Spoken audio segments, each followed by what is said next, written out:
Good morning, everyone. Today is day 10 in your packet work, and today we will work in sorting functions.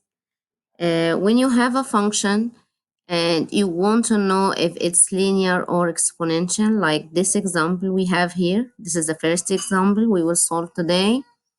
We have the values of x and the values of the function. Uh, to know if it's linear or exponential, we have to find the rate of a change. How can we find the rate of a change for this function? Remember, the rate of a change for a linear function is a constant. The rate of a change is the change in y over the change in x. Y is the function. This is y. Okay, and this is the change in y. Y increased from 4 to 6 means the change in y is 2, positive 2, because it's increasing. And what is the change in x? Yes, it's positive 1. To find the rate of a change, we want to put the change in y over the change in x, means 2 over 1 equals 2. Okay, let's find the next one. From 6 to 8, it increased by 2. And x changed by 1. The same. 2 divided by 1 is 2. So the rate of a change is 2 also. The third interval. 8 became 10. So the increase in y is 2. The increase in x is 1. 2 divided by 1 is 2, and so on. So the rate of a change here is a constant, which is 2. That means this function is linear function. Okay, so when you have the rate of a change as a constant, that means it's linear function. For the exponential function, we have a factor that we multiply each time. It is not a constant number. Okay, remember that. Let's see another example. Is it linear or exponential? The same.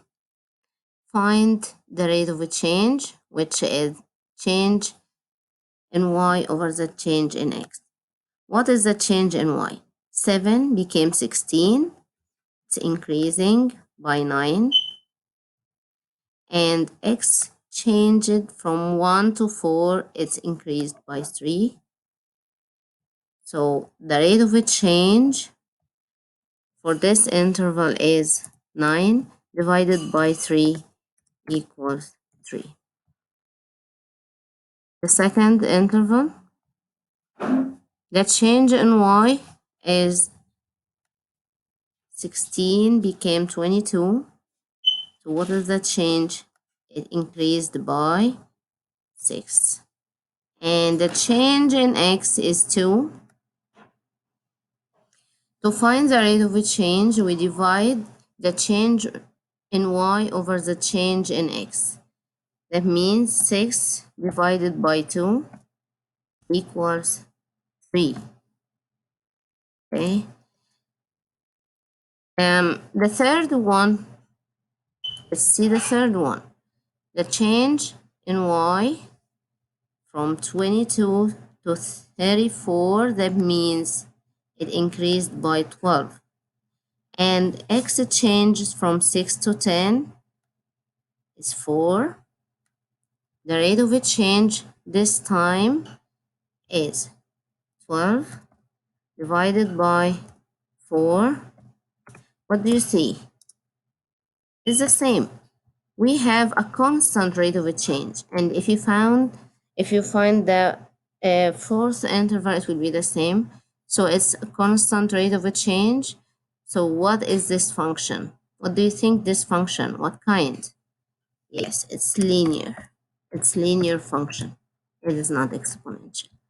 Okay. The third example we have here is this one. The highest possible grade for a book report is 100. The teacher deducts 10 points for each day. The report is late. Which kind of function describes this situation? Okay, so what is the starting point, or what is the initial value you have here? You have 100. That means your initial value is 100. Oh, okay, let me change this. The initial value is 100 when x is 0. So this is the first one. X is 0 when the function is 100.